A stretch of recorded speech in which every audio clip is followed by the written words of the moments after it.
দিদি দিদি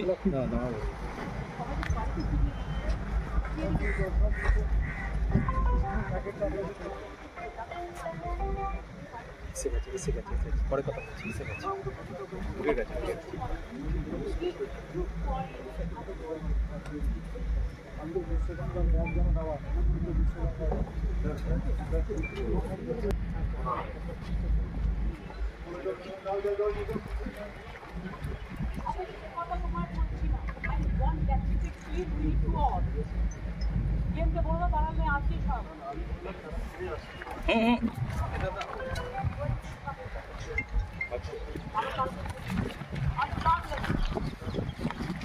গভর্নর সাহেবকে দেখতে গেছিলাম, উনি হঠাৎ করে ভর্তি হয়েছে, ওনার শরীরটা খারাপ।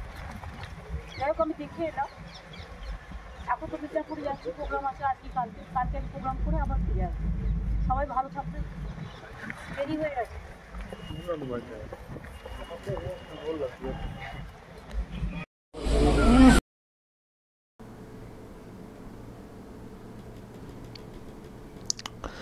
রাজ্যপাল হাসপাতালে ভর্তি,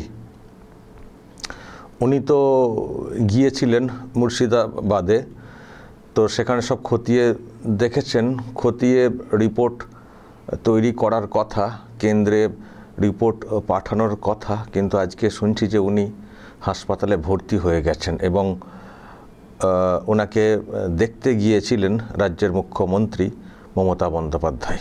আজকে উনি তো ওই জেলাতে যাচ্ছেন, কী সব প্রোগ্রাম রয়েছে শালবনীতে, তো তার আগে উনি নাকি ওই দেখতে গিয়েছিলেন রাজ্যপালকে কামান্ড হাসপাতালে দেখতে গিয়েছিলেন। তো গিয়ে উনি যেটা শুনলেন আপনারা, উনি বললেন যে দেখে গেলাম। আর আরও শুনছিলাম মিডিয়াতে যে মুখ্য সচিবকে সব দায়িত্ব দেওয়া আছে ওনার চিকিৎসার ব্যাপারে এবং ওনাকে কামান্ড হাসপাতাল থেকে অন্য কোথাও আর কি ভর্তি করানোর ব্যাপারটা, একটা বেসরকারি হাসপাতালে সব দায়িত্ব নাকি সব মুখ্য সচিবকে উনি দিয়ে গেছেন। মানে একেবারে দায়িত্ব নিয়েছেন রাজ্যপালের চিকিৎসার দায়িত্ব সব রকম, কোনো না সমস্যা হয় ওনার চিকিৎসার ব্যাপারে পুরো দায়িত্ব মুখ্যমন্ত্রী একেবারে এগিয়ে এসে নিয়েছেন, ঝাঁপিয়ে পড়ে নিয়েছেন রাজ্যপালের শরীরের দায়িত্ব। অসুস্থ যেহেতু হয়েছেন, হার্টে কি সমস্যা, ব্লক কি বলা হচ্ছে, তো এই হচ্ছে ব্যাপার। তো উনি জেলাতে যাওয়ার আগে, হেলিকপ্টারে ওঠার আগে উনি দেখে গিয়ে মিডিয়াকে বলেছেন যে দেখে এলাম, ওনার চিকিৎসার জন্য সব রকম ব্যবস্থা করা হচ্ছে।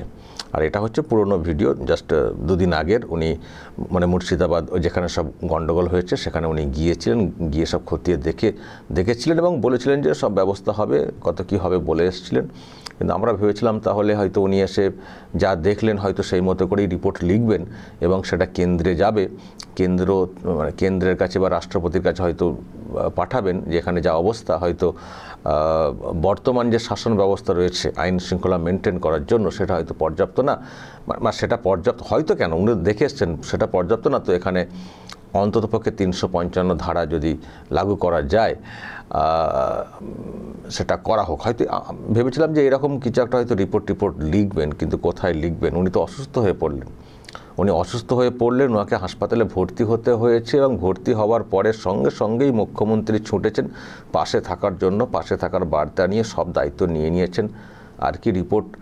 প্রথমত রিপোর্ট লেখা কি হয়ে গেছে জানি না এর মধ্যে, আর লেখার ক্ষমতা এখন আর আছে? আর অসুস্থ, হার্টের সমস্যা বলা হচ্ছে, অন্য হাসপাতালে ভর্তি করার কথা বলা হচ্ছে, তাহলে কবে লিখবেন? আর মুখ্যমন্ত্রী যেভাবে ঝাঁপিয়ে পড়েছেন ওনার হেলথের ব্যাপারে, আর কি ততটা মুখ্যমন্ত্রীর বিরুদ্ধে, সরকারের বিরুদ্ধে লিখতে পারবেন? সব প্রশ্ন, মানে নতুন করে সব প্রশ্ন তৈরি হয়ে গেল। প্রিয় দর্শক, আমি শফিকুল ইসলাম এবং আপনারা দেখছেন আরামবাগ টিভি। বাংলার মানুষের দুর্ভাগ্য, তবে উনি অসুস্থ, উনি সুস্থ হয়ে উঠুন সেটা আমরা সবার আগে চাইবো, আগে মানুষ সুস্থ হবেন সেটা আমরা চাই। কিন্তু এটা বাংলার মানুষের দুর্ভাগ্য যে এরকম একটা ঘটনা যদি এরপরে অন্তত 355 লাগুর একটা ব্যাপার থাকতো এলাকাতে, তাহলে যে ঘটনা ঘটেছে ওই ধরনের ঘটনা আর হয়তো নতুন করে ঘটতো না, এলাকার মানুষের একটা শান্তি ফিরত। কারণ ওখানে যারা ফিরে এসছেন ক্যাম্প থেকে তারা পরিষ্কার বলছেন যে ফিরে যাচ্ছি বটে, কিন্তু নিশ্চয়তা নেই নিরাপত্তার ব্যাপারে। আর বিএসএফ আছে, সেটাও তো আবার হুমকি দেওয়া হচ্ছে যে কদিন বিএসএফ থাকবে তারপর দেখে নেব। ফলে একটা পার্মানেন্ট সলিউশন মধ্যে পার্মানেন্ট পুরোপুরি হতে গেলে একটা নতুন করে নির্বাচিত সরকারকে আসতে হবে, তবেই পার্মানেন্ট সলিউশন হবে। কিন্তু অন্ততপক্ষে তার আগে পর্যন্ত সেটাও একটা লেন্দি, তো একটু সময় লাগবে, এখনই তো ভোটও নেই। ফলে এখন একটা ওই রকম পুলিশি ব্যবস্থাটা খুব জরুরি।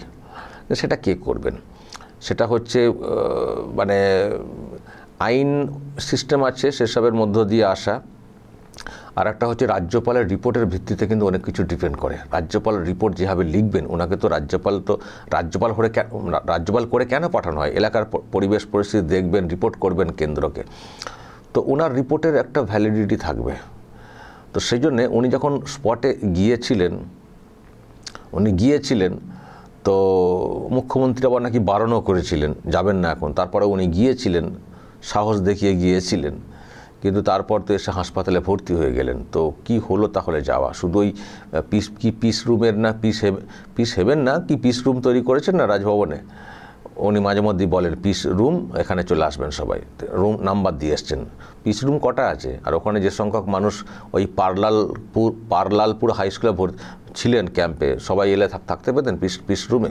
আসলে পিস রুম করে আপনি কি করে সমাধান করবেন? আপনি রাজ্যটাকে একটু পিসফুল করার চেষ্টা করুন না, গোটা রাজ্যটাকে শান্তিপূর্ণ রাখার ব্যবস্থা করুন না। আপনার তো এখতিয়ার আছে, আপনার শুধু ওই অ্যাকশন হবে বলে দু একটা মানে ওই প্রেসের সামনে বাইট ছাড়া এখনও পর্যন্ত বাংলার মানুষ কি দেখতে পেলেন বলুন তো?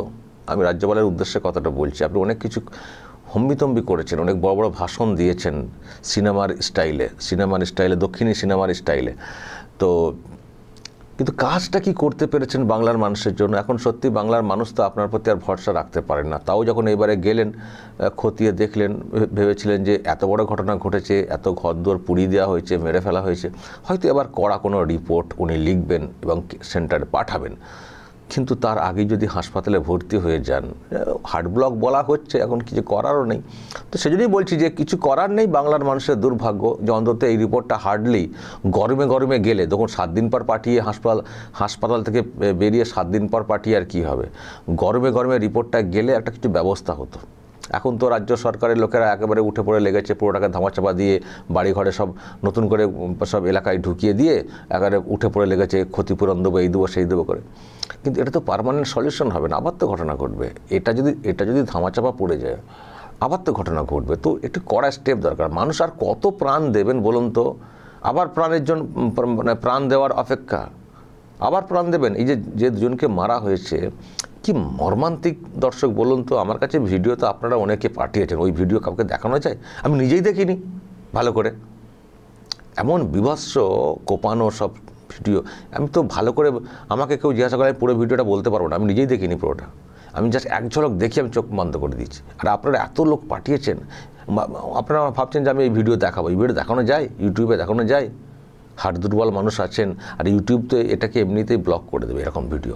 তো দেখাতে পারিনি, কিন্তু প্রশ্ন তো অবশ্যই মনে তৈরি হচ্ছে যে এটা কী দেখছি, কি ভিডিও এসছে, এই ঘটনা আর কত ঘটবে, এর একটা সমাধান হবে না, রাজ্যটাকে শান্তিপূর্ণভাবে রাখার ব্যবস্থা হবে না।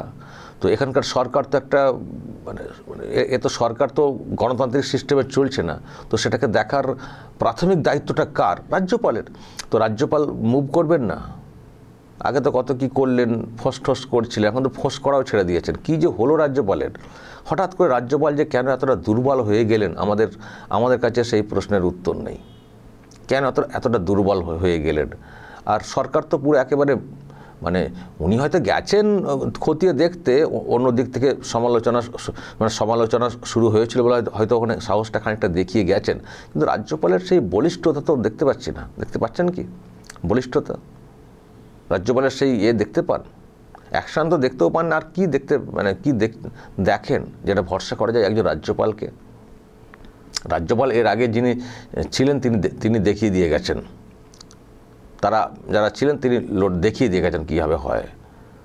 তারপরে যে মাঝখানে একজন অন্যজন এসেছিলেন অস্থায়ীভাবে, তারপরে ইনি এলেন পার্মানেন্ট, কিন্তু কিছুই বাংলার মানুষের প্রত্যাশা পূরণ করতে কিছুই পারছেন না।